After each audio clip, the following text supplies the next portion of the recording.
నువ్వు కూర్చొని మహానాడులో లక్షల మంది పెట్టుకొని తడిసిపోతాయంటావా? తడిసిపోయేది మాకు కాదయా.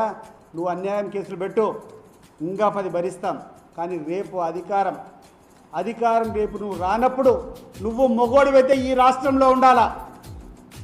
ఈ కార్యక్రమాలు రెచ్చగొట్టేటువంటి వాళ్ళందరికీ చెప్తున్నాను, మీరు మొగోళ్ళు అయితే రేపు అధికారం కోల్పోయిన తర్వాత ఇదే రాష్ట్రంలో మీరు ఉండేటువంటి ధైర్యం ఉంటే ఇటువంటి ప్రోత్సహించండి.